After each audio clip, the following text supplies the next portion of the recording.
Sute Narayanam Namaskritya Naram Jaya Narottam Devim Saraswatim Vyasam Tato Jayamudiriya Nashtiprayeshu Bhadreshu Nityam Bhagavata Sevaya Bhagavati Uttam Shloke Bhaktir Bhavati Naishtiki. So continuing with the discussion on Krishna book, today we're starting new chapter, chapter 90th, summary description of Lord Krishna's pastimes. After returning from the spiritual kingdom, which he was able to visit personally with Krishna, Arjun was very much astonished. He thought to himself that although he was only an ordinary living entity, by the grace of Krishna, it had been possible for him to see the spiritual world. Not only had he seen the spiritual world, but he had also personally seen the original Mahavishnu, the cause of the material creation. It is said that Krishna never goes out of Vrindavan. Vrindavanam parityaja padam ekam nagacchati. Krishna is supreme in Mathura, he is more supreme in Dwarka, and he is the most supreme in Vrindavan. Krishna's pastimes in Dwarka are displayed by his Vasudeva portion. Yet there is no difference between the Vasudeva portion manifested in Mathura and Dwarka and the original manifestation of Krishna in Vrindavan.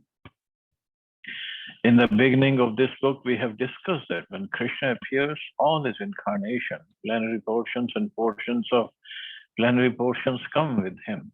Thus, some of his different pastimes are manifested not by the original Krishna himself, but by his expansions. So his pastimes in Dwarka, Tattva-wise, they're all Vishnu Tattva, they're same Vasudeva Tattva, but him in Vrindavan is different from Krishna in Mathura and Krishna in Dwarka. It's very subtle difference, but hard to understand. Why Arjun was puzzled by Krishna's going to see Krana Aranavashai or Mahavishnu in the spiritual world is fully discussed in the commentaries of Srila Vishwanath Chakravarti Thakur as follows. It's understood from the speech of Mahavishnu that he was very eager to see Krishna. It may be said, however, that since Mahavishnu took away the Brahman's sons, he must certainly have gone to Dwarka to do so. Therefore, why did he not see Krishna there? A possible answer is that unless Krishna gives his permission, he cannot be seen even by Mahavishnu lying in the causal ocean of the spiritual world. So difficult to see Krishna. Of course, Krishna is very merciful. He gives us a chance to see him. Even on internet, we can see him. Or gives us a chance to chant his name. But without Krishna's permission, nothing is possible. Or Krishna's devotees' permission. Thus Mahavishnu took away the Brahman sons, one after another, just after their births, so that Krishna would come personally to the causal ocean to retrieve them. And then Mahavishnu would be able to see him there. If that is so, the next question is, why would Mahavishnu come to Dwarka personally if he were not able to see Krishna? Why did he not send some of his associates to take away the sons of Brahman? A possible answer is that it's very difficult to put any of the citizens of Dwarka into trouble in the presence of Krishna. Therefore, because it was not possible for any of Mahavishnu's associates to take away the Brahman sons, he personally came to take them. So this is what to speak of Dwarka, speak of Mathura, Vrindavan. Without permission of Krishna, nothing can happen to the Brajvasis or Mathuravasis or his personal associates, Yadavas.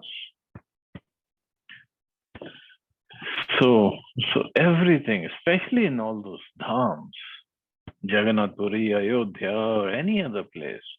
Nothing can happen without his personal permission.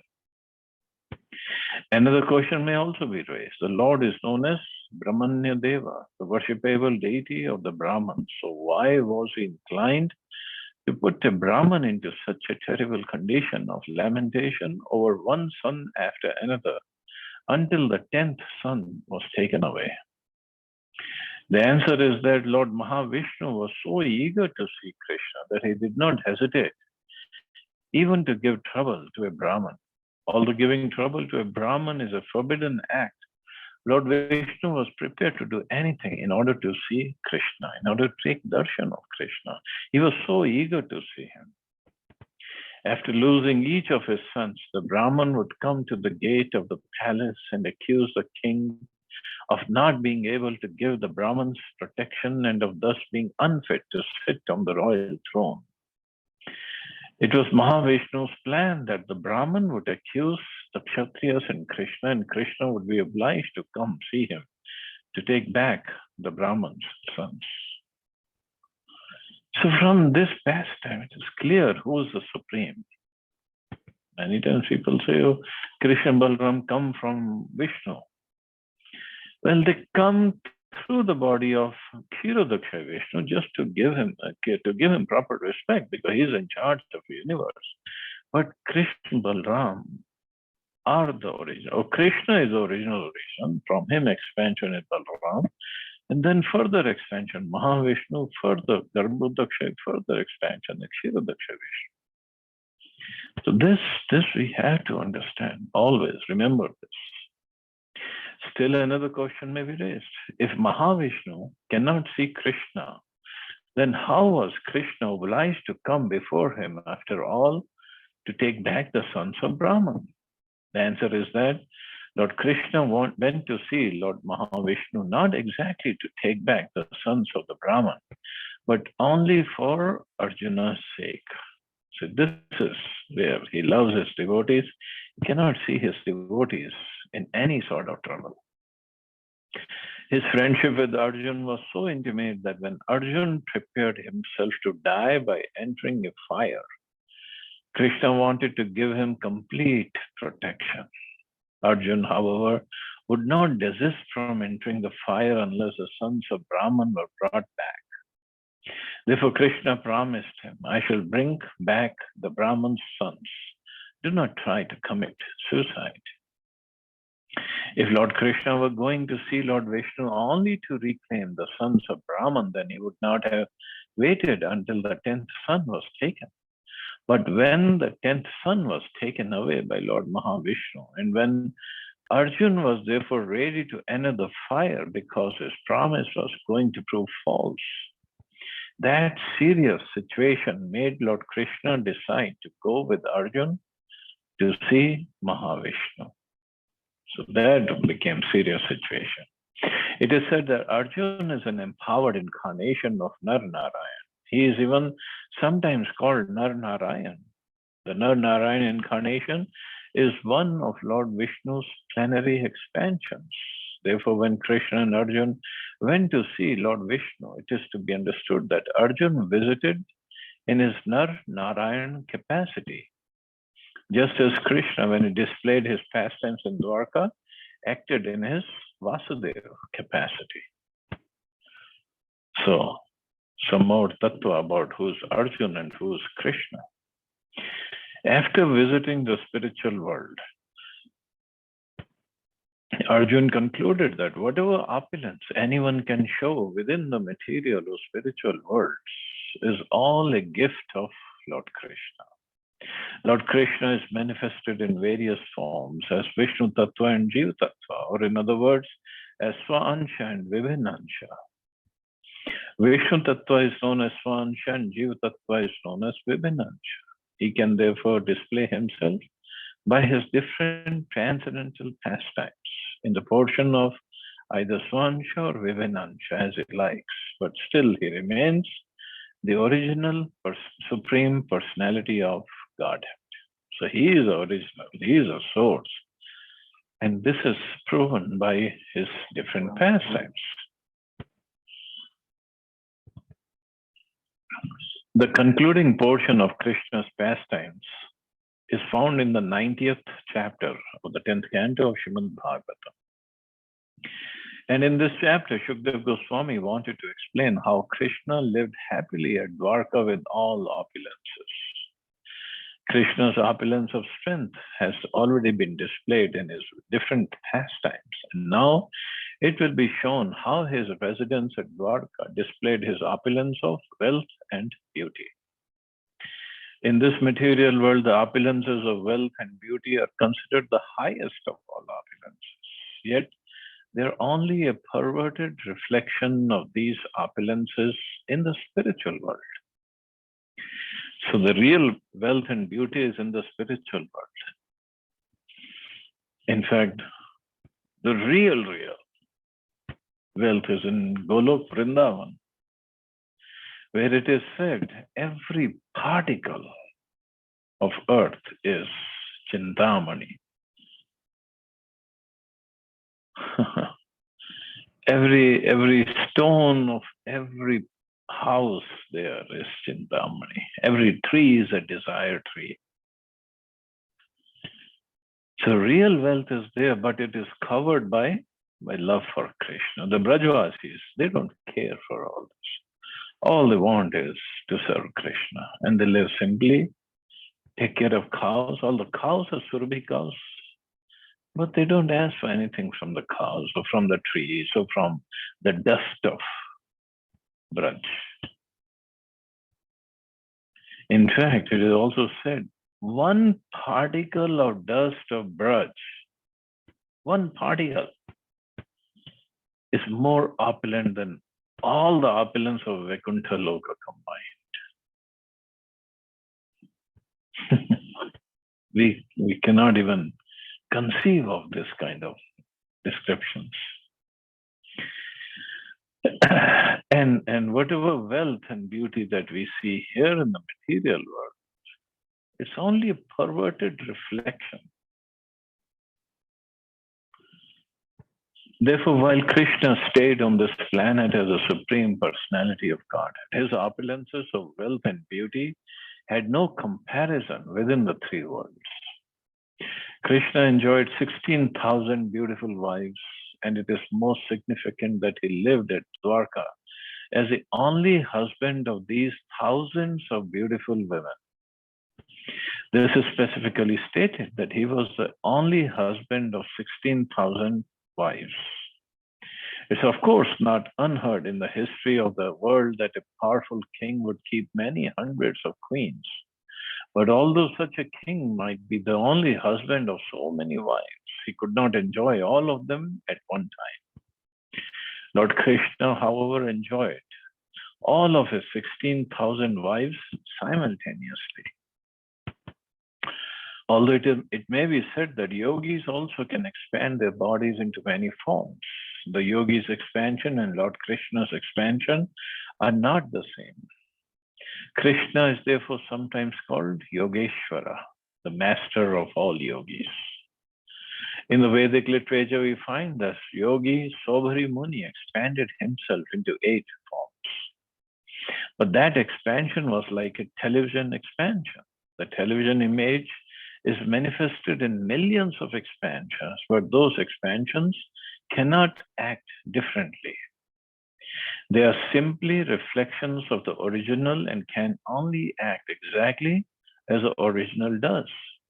So that's not the expansion how Krishna expanded or Krishna performed his masters.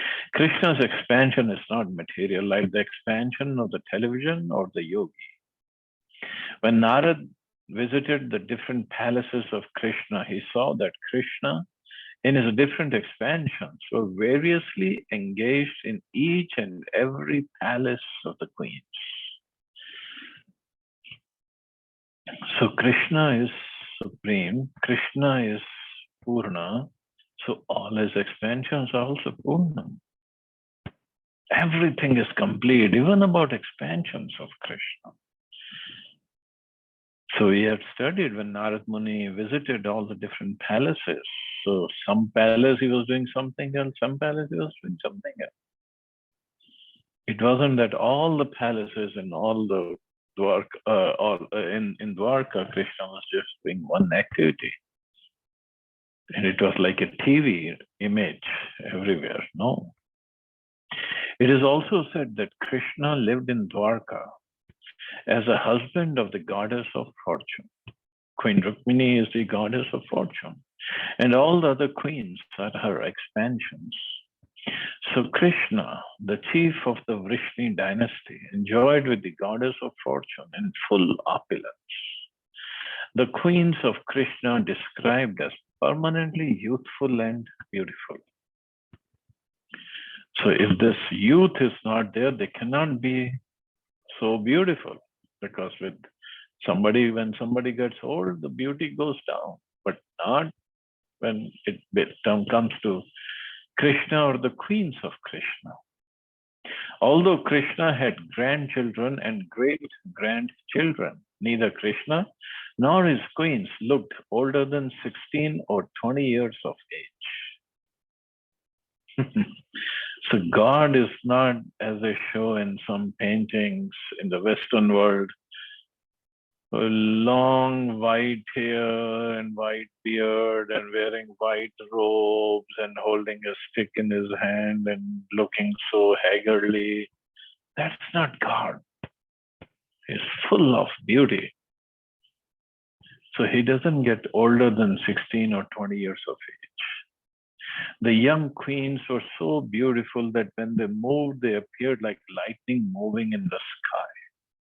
They were always dressed with excellent ornaments and garments and were always engaged in sporting activities like dancing, singing, or playing ball on the roofs of the palaces. The dancing and tennis playing of girls in the material world are perverted reflections of the original pastimes of the original personality of Godhead, Krishna and his wives. So everything that we do is actually done originally in the spiritual world, but with the pure consciousness of serving Krishna. Here, as Prabhupada has explained someplace else also, the dancing and tennis, playing girls, of course they play, they dance, but men, when they go to see these girls, they're not going with some pure consciousness. They're going with lusty consciousness. The roads and streets of the city of Dwarka were always crowded with elephants, horses, chariots, and infantry soldiers. So not buses or cars or scooters and rickshaws.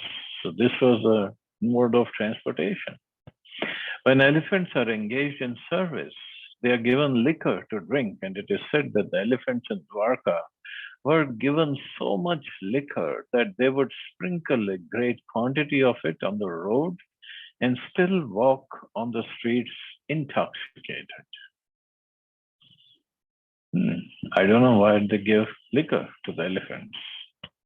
The infantry soldiers passing on the streets were profusely decorated with golden ornaments, and horses and golden chariots plied along the streets.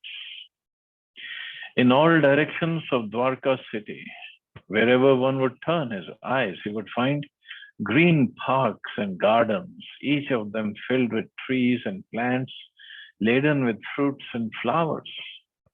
Because there were so many nice trees of fruits and flowers, all the sweetly chirping birds and buzzing bumblebees joined together to make sweet vibrations. The city of Dwarka thus fully displayed all opulences.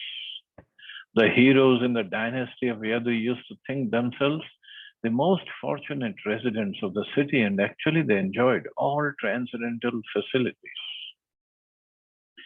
So more description of Dwarka city is coming up, but Dwarka city, as we know of, it's a very small city, maybe even smaller than Gurgaon.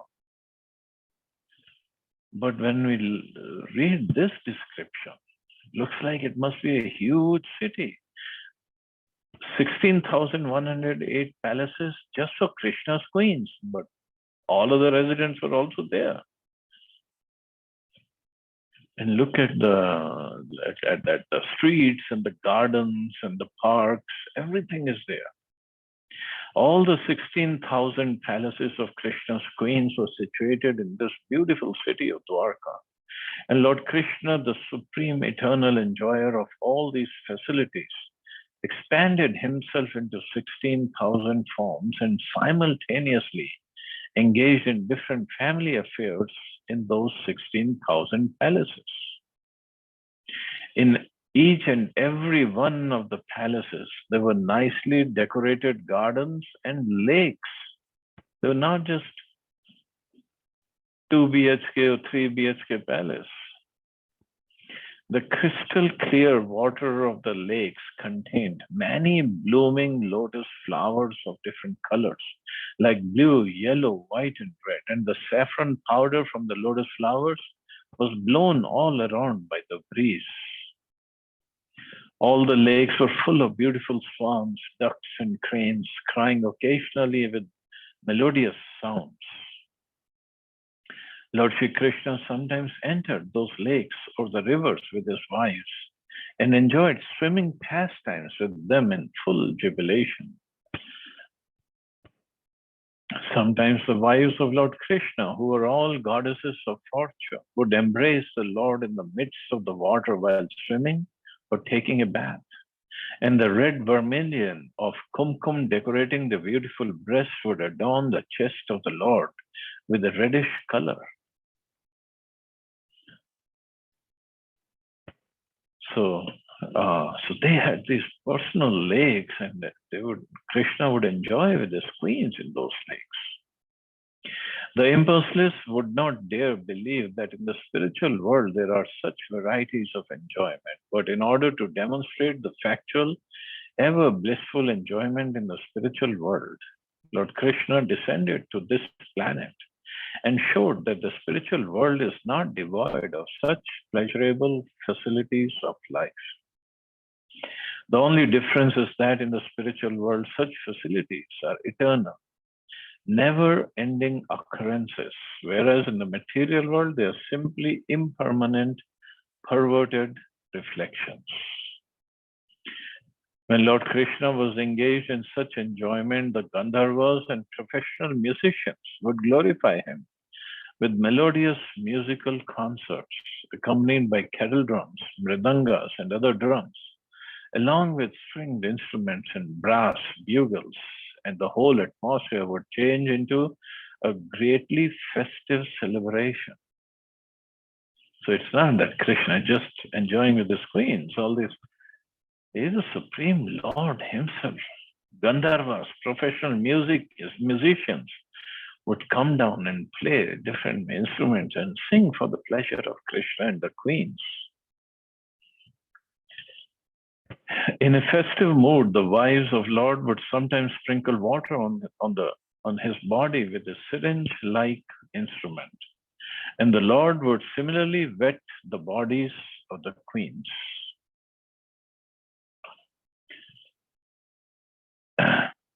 When Krishna and the queens engaged themselves in these pastimes, it seemed as if the heavenly king, Yaksharaj, were engaged in pastimes with his many wives.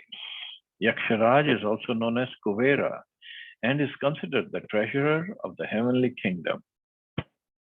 When the wives of Lord Krishna thus became wet, their breasts and thighs would increase in beauty 1,000 times, and the long hair would fall down to decorate those parts of their bodies.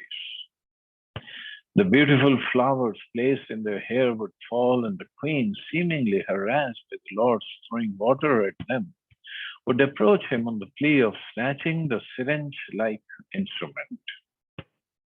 This attempt would create a situation wherein the Lord would embrace them as they willingly approached him.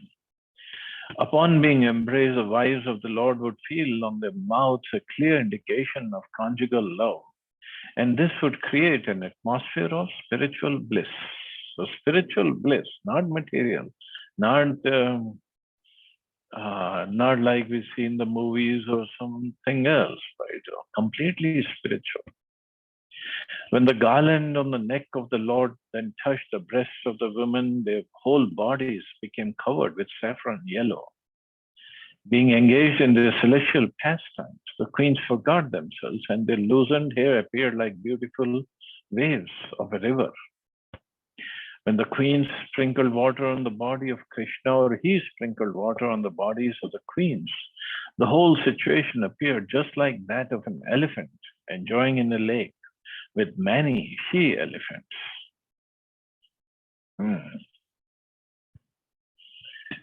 After enjoying fully amongst themselves, the queens and Lord Krishna would come out of the water and they would give up their wet garments, which were very valuable, to be taken away by the professional singers and dancers.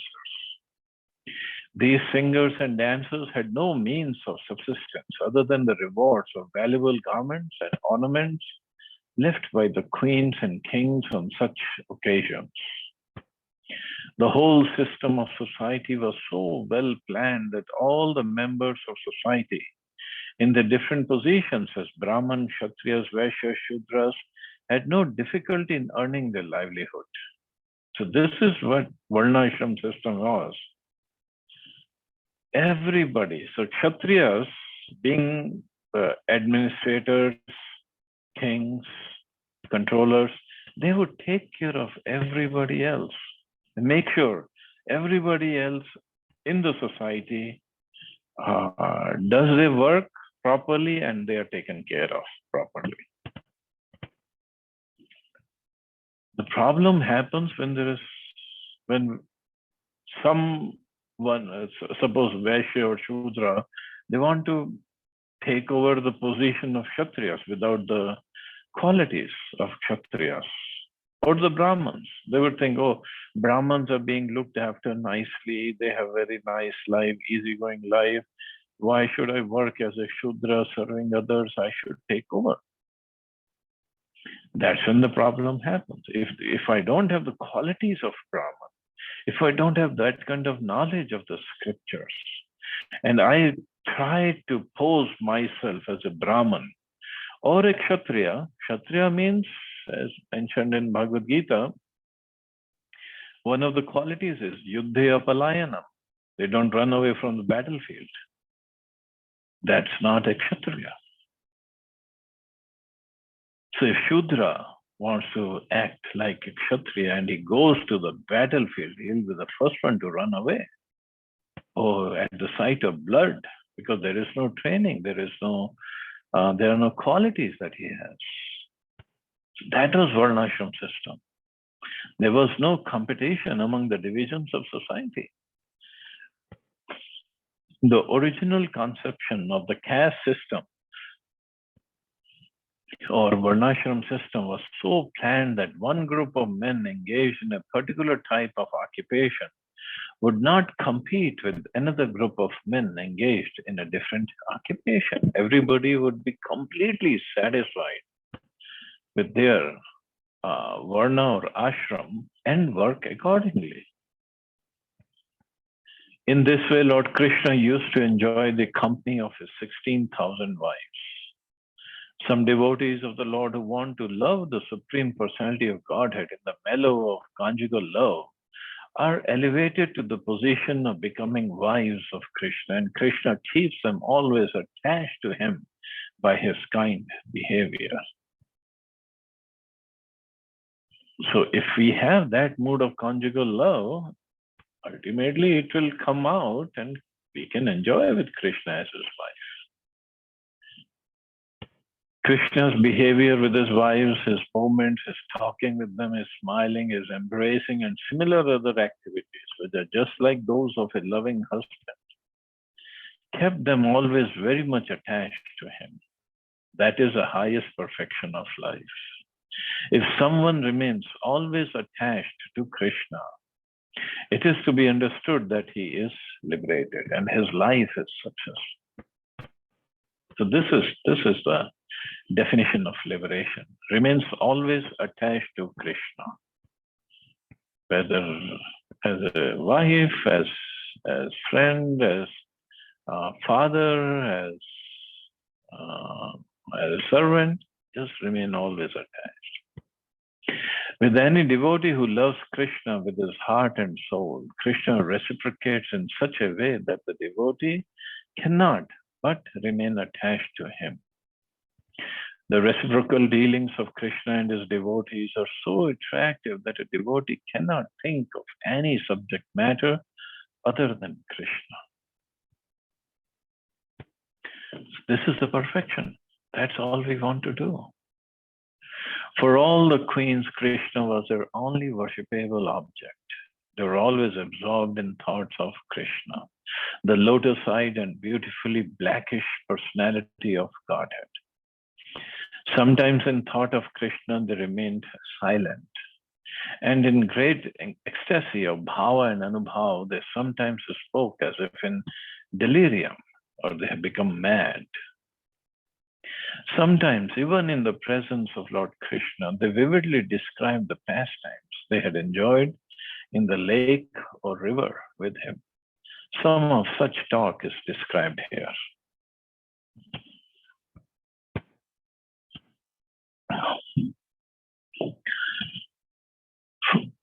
For all the queen, okay, some of such talk is described. The queen said, "Dear Kurari bird, now it is very late at night. Everyone is sleeping. The whole world is now calm and peaceful. At this time, the Supreme Personality of Godhead is sleeping, although his knowledge is undisturbed by any circumstances. Then why are you not sleeping? Why are you lamenting like this throughout the whole night? Dear friend, is it that you are also attracted by the lotus eyes of the Supreme Personality of Godhead, and by his sweet, smiling, and attractive words, exactly as we are? Do those dealings of the Supreme Personality of Godhead pinch your heart as they do ours?" So this is, as Prabhupada said, they sometimes spoke as if in delirium or they are mad. "Hello, Chakravaki, why have you closed your eyes?" So another bird. "Are you searching after your husband who may have gone to foreign countries? Why are you lamenting so pitiably? Alas, it appears that you're very much aggrieved. Or is it a fact that you're also willing to become an eternal servitor of the Supreme Personality of Godhead? We think that you are anxious to put a garland on the lotus feet of the Lord and then place it on your hair. Oh dear ocean." So Dwarka is in the ocean. So they were talking to ocean. "Why are you roaring all day and night? Don't you like to sleep? We think you have been attacked by insomnia, or if we are not wrong, our dear Shyam Sundar has tactfully taken away your gravity and power of forbearance, which are your natural qualifications. It is a fact that for this reason you're suffering from insomnia like us. Yes, we admit that there is no remedy for this disease." Because they had this situation, like the ocean, they could not sleep and always agitated. So they're thinking, ocean has all these qualities of insomnia. "Dear moon god, we think you have been attacked by severe type of tuberculosis. For this reason, you're becoming thinner and thinner day by day. Oh Lord, you are now so weak that your thin rays cannot dissipate the darkness of night. Or is it a fact that, just like us, you have been stunned by the mysteriously sweet words of our Lord Shyam Sundar?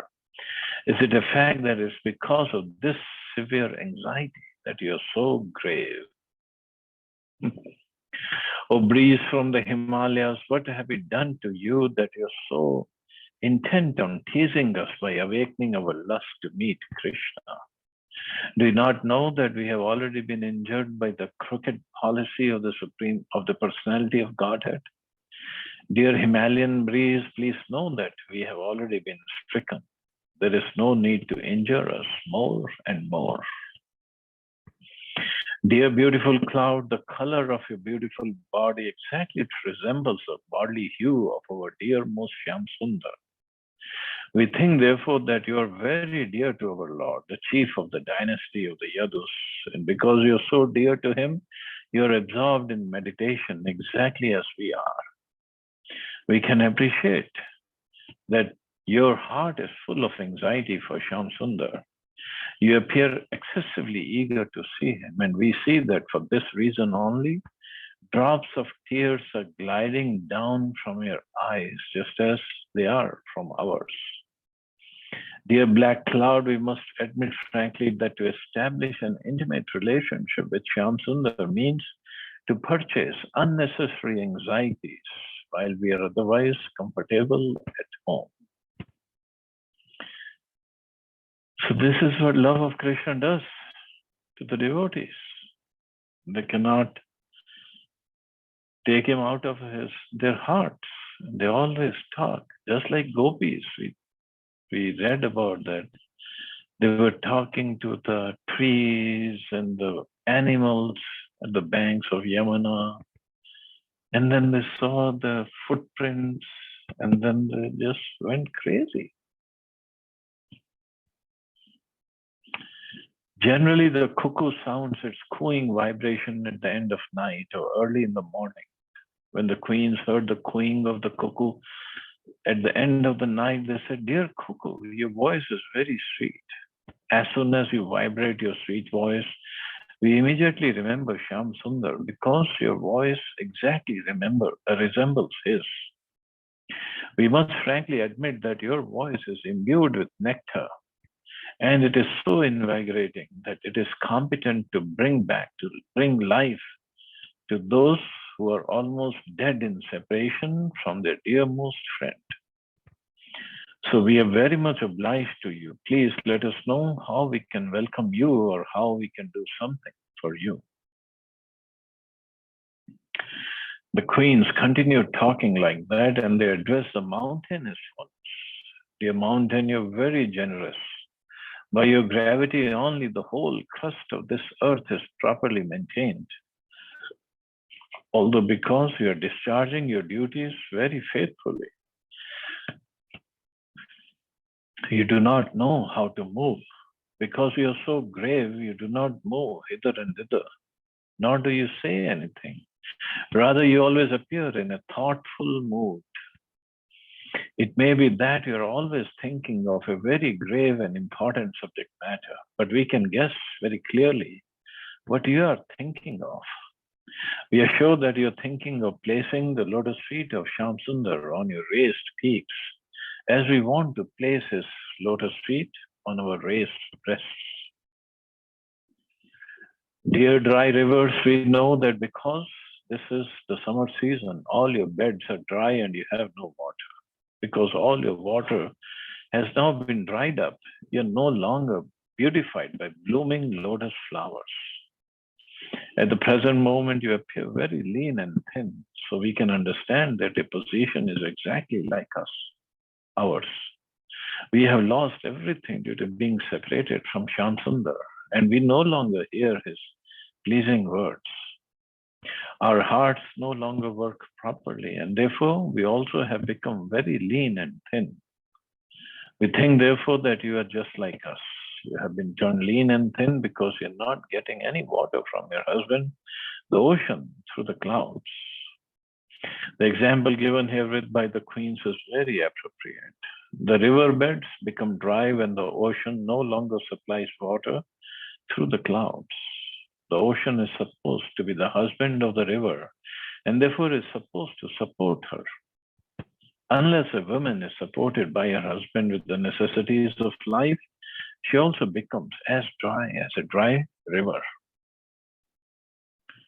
So they are comparing themselves with all these different different entities. One queen addressed a swan as follows. My dear swan, please come here, you're welcome. Please sit down and take some milk. My dear swan, can you tell me if you have any message from Shyam Sundar? I take you to be a messenger from him. If you have any such news, please tell me. Our Shyam Sundar is always very independent. He never comes under the control of anyone. We have all failed to control him, and therefore we ask you, is he keeping himself well? I may inform you that Shyam Sundar is very fickle. His friendship is always temporary. It breaks even by slight agitation. But would you kindly explain why he is so unkind to me? Formerly, he said that I alone am his dearmost wife. Does he remember this assurance? Anyway, you are welcome. Please sit down. But I cannot accept your entreaty to go to Shamsundar. When he does not care for me, why should I be mad after him? I'm very sorry to let you know that you have become the messenger of a poor-hearted soul.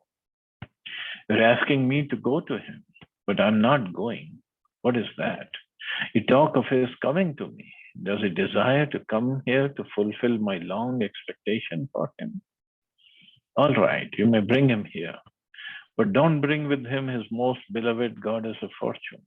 Do you think that he cannot be separated from the goddess of fortune even for a moment? Could he not come here alone without Lakshmi?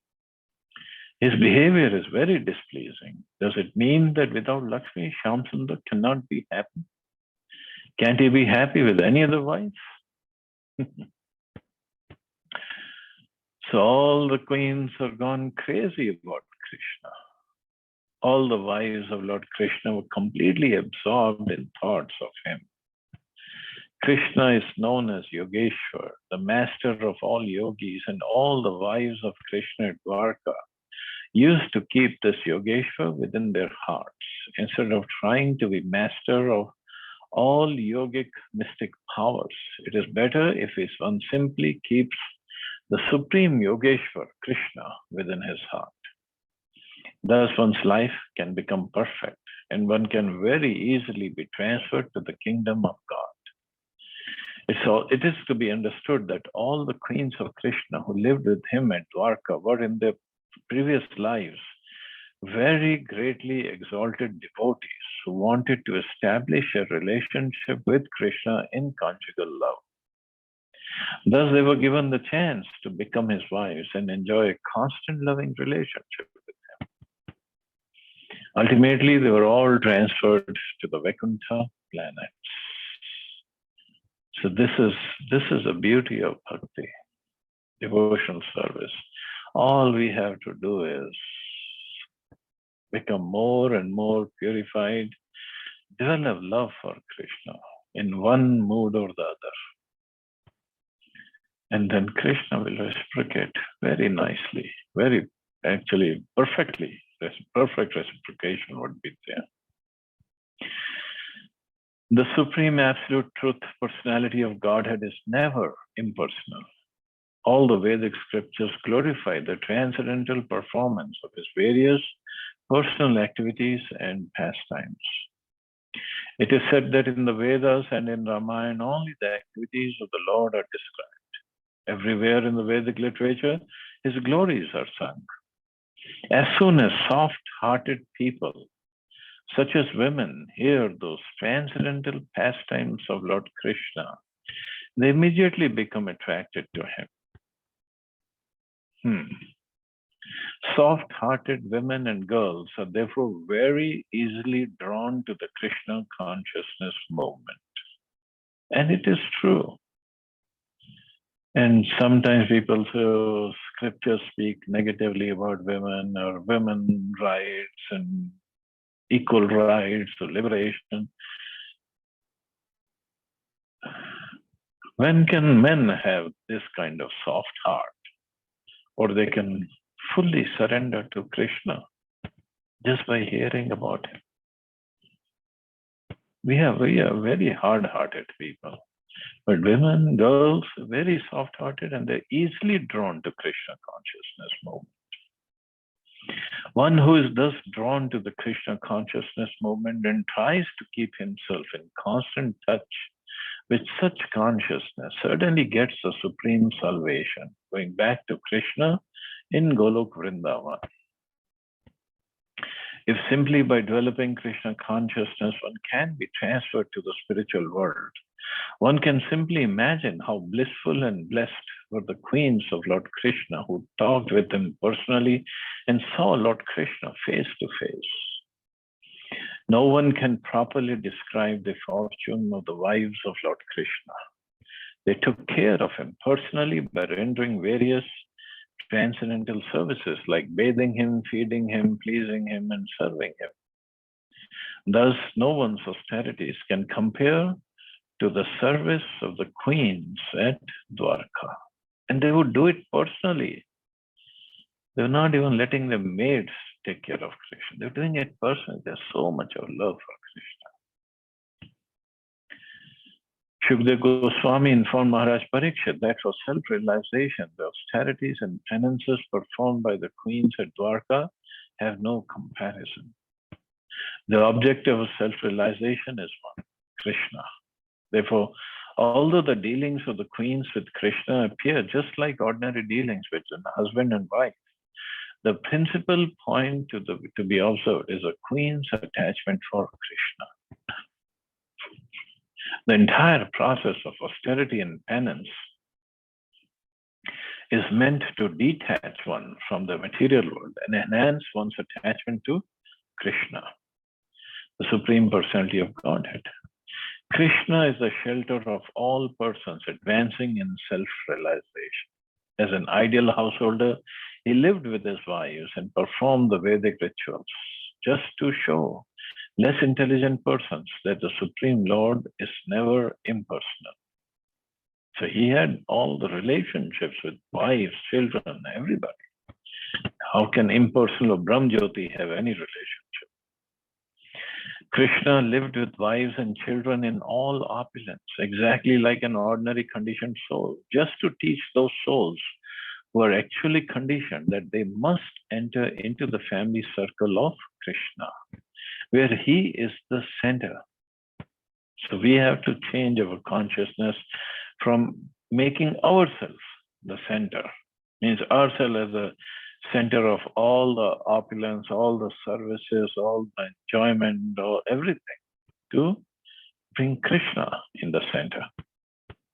For example, the members of the Yadu dynasty lived in the family of Krishna, and Krishna was the center of all their activities.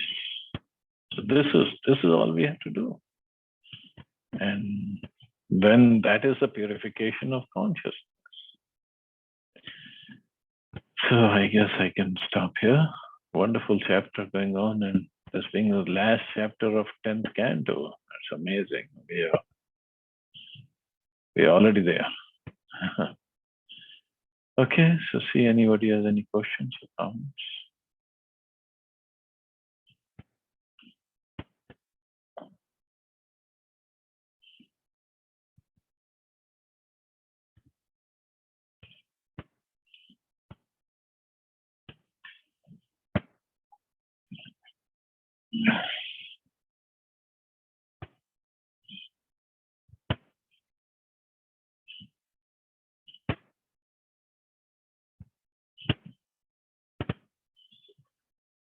Okay, so we'll stop here. You all have a safe and wonderful day. Hare Krishna. Jai Srila Prabhupada. Hare Krishna, Prabhuji. Thank you, Prabhuji. Hare Krishna.